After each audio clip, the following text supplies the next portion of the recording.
How did this smelting-related god, worshipped by semi-nomadic peoples throughout the southern Levant, become the solitary national deity of only one of these nations, the Israelites?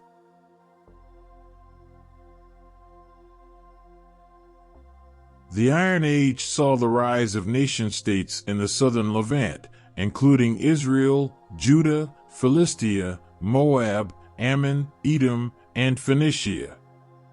Each kingdom had its own national god. Chemos was the god of the Moabites, Milcom the god of the Ammonites, Cuz the god of the Edomites, and Yahweh the god of Israel. In the Canaanite pantheon there were gods such as Elion, El, and Yahweh. YHWH played the role of national god in the kingdom of Israel, Samaria, which emerged in the 10th century BCE. After, about a century later, he also emerged as a national god in Judah. Attention!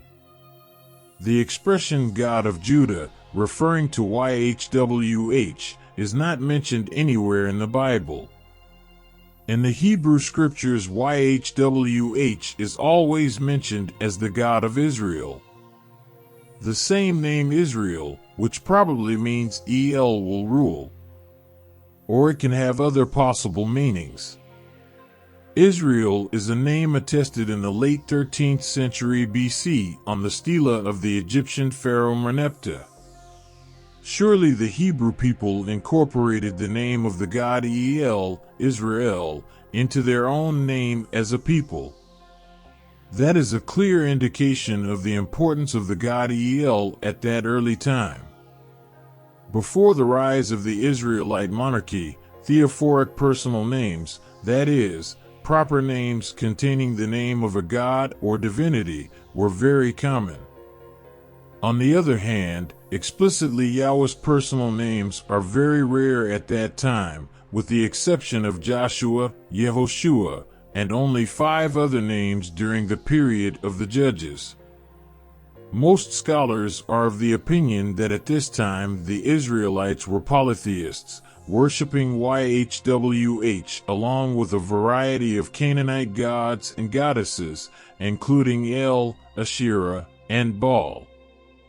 In later centuries, El and Yahweh were merged and epithets linked to the god El, such as El Shaddai, were applied only to Yahweh. The other gods and goddesses, such as Baal and Asherah, were absorbed into the Yahwist religion. A strong case can be made for the influence of the god El symbolism on YHWH in certain places where YHWH is represented as an elderly god of many years. In Ugaritic texts, the god El is frequently given the epithet Father of Years, a concept reinforced by references to his gray hair. After the Babylonian captivity, in accordance with the theological restructuring that took place, the very existence of foreign gods was denied and YHWH was proclaimed as the creator of the cosmos and the only true God of the entire world. Indeed, the God of the nation of Israel, the God of the Hebrews, became a universal God. He stopped being a local God. This adjustment is clearly expressed in Psalm 82. There we find the theological justification of the change. Psalm 82, verse 8. Raise up, Elohim, and judge the earth, because you will inherit all the nations. For more information about this, we recommend the video Humans and Gods.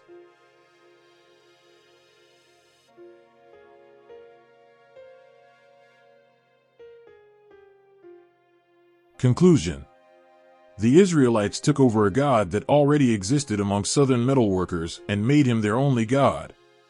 The process took centuries until a monotheistic worship was established through the intervention of linguistic artisans, prophets, and intellectual scribes of the period after the Babylonian exile, Second Temple period. A real fact should be considered: the Israelites and Jews have lived most of their history under the enslaving rule of several world powers: Egypt, Syria, Babylon, Persia, Greece, and finally Rome. During all those centuries, they only briefly enjoyed some limited freedom and independence. Their God, YHWH, never showed himself to be the liberating God of his people, as proclaimed in his sacred writings.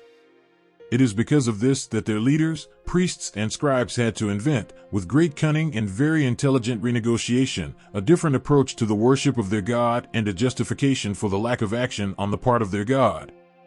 Thus arose, in the religious desperation after the Babylonian captivity, the so-called apocalyptic movement during the Second Temple period. This indoctrination and apocalyptic readjustments included great theological modifications.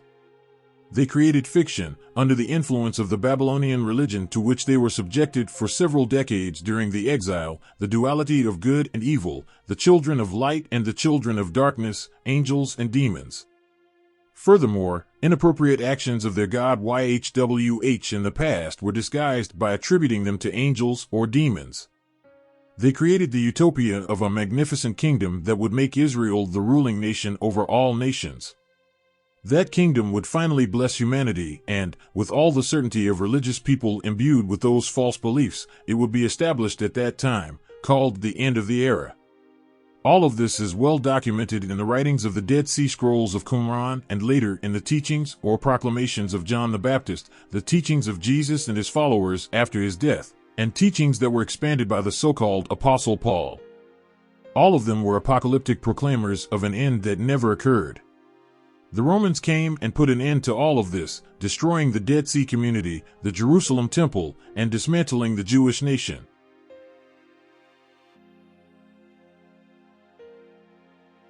In our days, from the end of the 19th century, 20th century, and 21st century, until the present year of 2023, new apocalyptic movements have emerged that once again proclaim the end of the world.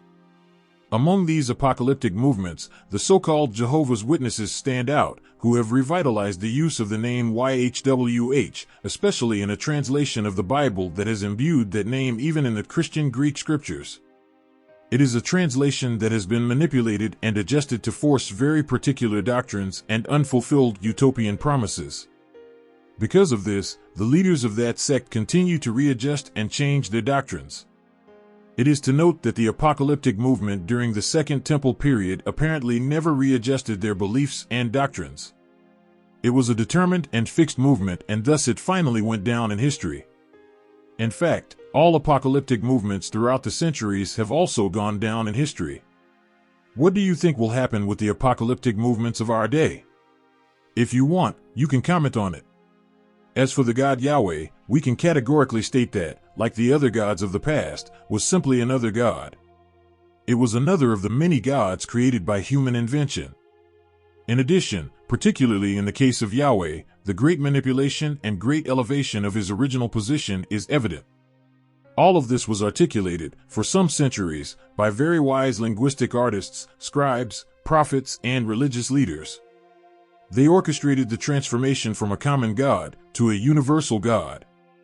Those sages of the past also invented the concept of duality, with angels and demons, children of light and children of darkness, the end of the era and failed utopian apocalyptic promises.